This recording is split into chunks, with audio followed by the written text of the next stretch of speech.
Tātad vēl dienu, šodien mēs esam sanākuši uz Kultūras domu sēdi numur 6. Tātad saskaņā ar pašvaldību likumu 27. panta 3. daļu tiek nodrošināta audio-vizuāla tiešraide pašvaldības oficiālajā tīmekļa vietnē www.kultīgasnovads.lv. Saskaņā ar likumu 38. panta 6. daļu domas sēdes audio-vizuālais ieraksts tiks ievietots tīmekļa vietnē www.kultīgasnovads.lv sadaļā domu sēžu video. Tātad izsludinātajā daļu kārtībā mums ir 3 jautājumi. Un tad aicinu arī izsludinātās darba kārtības izskatīt šos te jautājumus. Pirmais jautājums mums ir par atbalsta programmas neformālās izglītības pasākumu, tā skaitā latviešu valodas apgūve Ukrainas bērniem un jauniešiem Kultūras novadā nolikuma apstiprināšanu. Un tad es lūkšu Jā, tātad arī šogad, līdzīgi kā pagājušā gadā, Kultūras novada pašvaldība ir saņēmusi informāciju no Valsts izglītības satura centra ar piedāvājumu konkrētām aktivitātēm Ukrainas bērniem un jauniešiem. Un tātad šobrīd vispirms pirmajā jautājumā runa ir par neformālās izglītības aktivitātēm ar uzsvaru tieši uz latviešu valodas apgūvi, bet ne tikai, runa ir arī par labbūtības veicināšanu, par socializēšanos un šādām aktivitātēm, lai mēs apgūtu no valsts puses mums aprēķinātu finansējumu, kas balstās uz Ukraiņu bērnu un jauniešu skaitu katrā konkrētajā pašvaldībā, ir nepieciešams apstiprināt domē nolikumu, un tas pēc tam, pamatojoties uz šo nolikumu, mēs aicinātu piedalīties projektu pieteikumiem, lai realizētu šīs aktivitātes Ukraiņu bērniem un jauniešiem. Man ir lūgums atbalstīt šo lēmumu projektu un lai mēs varam virzīt tālāk darbībā. Mums arī no valsts puses kaut kā nav iespēja. Jā, tas ir tikai un vienīgi valsts finansējums. Tātad mēs saņemam uz šo konkrēti neformālās izglītības aktivitāti vairāk nekā 5000. Tātad mums novadā līdz šim mūsu izglītības iestādēs reģistrēti 41 Ukraiņu bērnu jaunieši. Jāatzīst, ka to skaitā gan ir arī bērni pirmskolas vecumā, bet tātad pēc noteikts formulas ir aprēķināts finansējums, ko pašvaldība var apgūt. Es domāju, ka tas ir tāds pietiekami nozīmīgs finansiāls atbalsts, lai mēs šādas aktivitātes organizētu un realizētu konkrētai mērķu grupai. Jā, jo nav aizmēs arī uzdirbām labu darbu, jo man ir uzņēmumā sieviete, kurai 7-gadīgi meitiņa, un 2 gadus jau dzīvo Latvijā, un pilnīgi brīvi no Latvijas. Mamma arī lēmās. Jā, mēs esam runājuši ar skolu direktoriem, kur mums pamatā ir Ukraiņu bērni, tā ir Viļņu un Kultūras vidusskola. Situācija ir ļoti atšķirīga, atkarīgs ir no ģimenes, kā šo visu procesu veicina un tik ļoti bērnus tam motivē. Situācijas ir dažādas, bet šis katrā ziņā šī ir iespēja, kā mēs to varam vēl plašāk šiem Ukraiņu bērniem un jauniešiem piedāvāt šādu iespēju. Sarāk ir Kamilē skolā, ja? Nē, bija Lūdoņā, Kamilē, Vārmē ir pa 1 līdz 2, jā, mums visvairāk šobrīd ir kā reiz tieši Lūdoņa vidusskolā un arī centra vidusskolā, un vienam ir Zeverina pamatskolā. Tā kā tā pamatā tā pulcēšanās ir Lūdoņa vidusskolā, kas droši vien ir saistīts arī ar to, kā stāvošie šie Ukraiņu iedzīvotāji pie mums koncentrējas Virgas ielā, un Lūdoņa vidusskola ir vistuvākā skola tieši šajā reizē. Tad varam. Jā. Paldies. Otrais jautājums par projekta atbalstu Ukrainas un Latvijas bērnu un jauniešu nometnē Gulbīnas nodā Moļu. Jā, šeit tas pamatojums ir pilnīgi identisks, un šī ir no valsts puses piedāvāta otra aktivitāte. Tās ir nometnes, un šeit atšķirībā no pirmās aktivitātes, kur tā mērķa auditorija ir tikai un vienīgi Ukraiņu bērnu un jaunieši, šeit nometnēs tas nosacījums ir, ka pusi uz pusi ir jābūt gan Ukraiņu bērniem, gan latviešu bērniem. Tātad šeit dzīvojošiem bērniem un jauniešiem.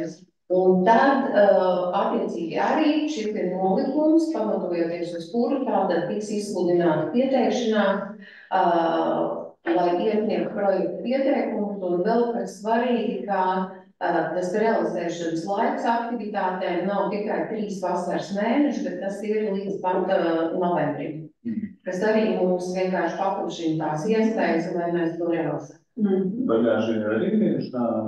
Jā, pagājušā gadā par neformālo izglītību runājot bija tātad keramikas nodarbības bērnu jauniešu centrā, bija nometni organizēja Viļu Plūdoņu Kuldīgas vidusskola, kura ir ļoti ieinteresēta jau arī šogad dažādas aktivitātes. Tur, protams, ir nosacījumi, kas ir no valsts puses izvirzīti, kurus mēs, protams, respektējam, bet šādas aktivitātes mēs jau uzsākām pagājušā gadā. Es varam. Akceptējam. Tad trešais jautājums par pieteikumu izskatīšanu un apstiprināšanu Kuldīgas novada pašvaldības projektā vasarā 2024 Kuldīgas novadā.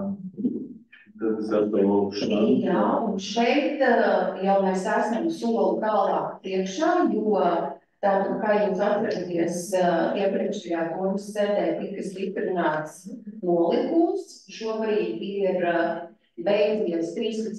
maijā pieteikšanās termiņš projektu iesniegšanai, un mēs esam saņēmuši 9 pieteikumus šī projekta nolikuma ietvarā, un 1 pieteikumu esam saņēmuši no Latvijas bērnu fonda, kur arī tiek organizēta nometne, bet ņemot vērā nometnes īpašo mērķa auditoriju bērnu ar īpašām vajadzībām, tātad šis finansējums budžetā jau bija iezīmēts konkrēti tieši šai nometnei, bet tātad arī šeit apstiprināšanai ir iekļauts kā otrais punkts.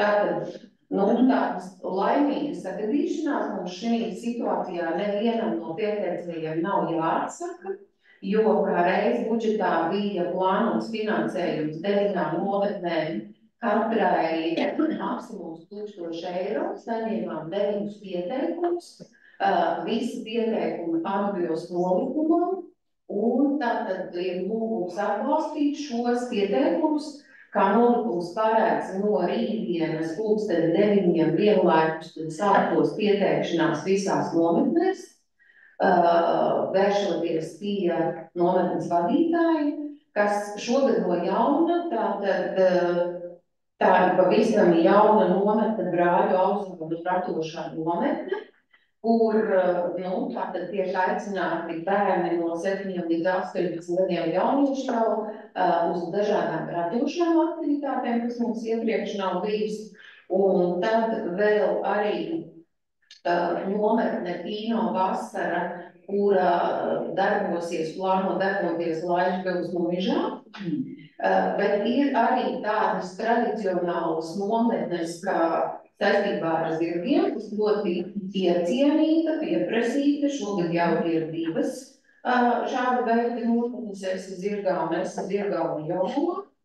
Tad saistībā ar sports arī mums iecienīts ir boksa nometne, ir cīņas kluba nometne organizēta. Vēl arī mums ir nometne sporta klubā Garāža, kas tā kā no jauna arī, bet sports kā tāds jau ir šī joma iecienīta. Protams, tradicionāli Lielācam vasarā deju nometne, un Nu jā, lai man piedod kādu, kur es tieši nenosaucu. Jautājumu.